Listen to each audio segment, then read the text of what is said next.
बिस्मिल्लाहिर्रहमानिर्रहीम, अस्सलाम वालेकुम। जैसा कि हम अपना मस्कुलोस्केलेटल सिस्टम के बारे में डिस्कशन कर रहे थे, इसी सिलसिले को आगे लेके बढ़ते हैं और आज हड्डियों के बारे में, जोड़ों के बारे में एक और बड़ी इंपॉर्टेंट बीमारी के बारे में डिस्कस करते हैं, जो कि यूरिक एसिड का ज्यादा होना है। इसको मेडिकल लैंग्वेज में हम गाउट कहते हैं।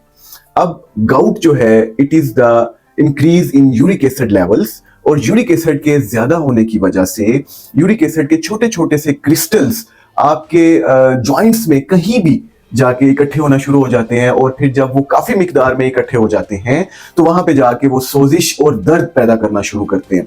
So this is all about the hyperuricemia या यूरिक एसिड का ज्यादा होना, या मेडिकल टर्मिनोलॉजी में गाउट। सो अगर हम गाउट के बारे में डिस्कस करते हैं तो गाउट हमारे पास ज्यादातर दो फॉर्म्स में आता है। एक अक्यूट अटैक्स होते हैं और एक क्रोनिक गाउट चलता है। सो अगर हम डिस्कस करें कि गाउट में फीचर्स क्या क्या आते हैं, कैसे पता चलेगा कि यूरिक एसिड लेवल ज्यादा हो रहे हैं, तो इसमें कोई भी जॉइंट किसी भी तरह से इन्फ्लेम्ड हो जाता है, उसमें सोजिश आना शुरू हो जाती है, और वहां पे छोटे छोटे से उभार और क्रिस्टल्स बन भी सकते हैं और नहीं भी बन सकते। सेकेंडली, सीवियर पेन होती है, स्पेशली इन द मॉर्निंग या इन द इवनिंग, किसी भी टाइम हो सकती है, डिपेंड करता है पेशेंट पे, पेशेंट टू पेशेंट ये वेरी करती है चीज।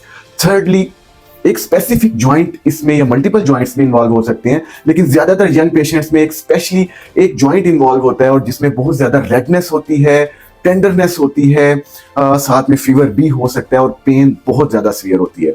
और इसकी वजह मैं आपको पहले ही बता चुका हूं कि टॉफी यानी कि वो क्रिस्टल्स जो हैं वो डिपॉजिट होना जॉइंट में शुरू हो जाते हैं।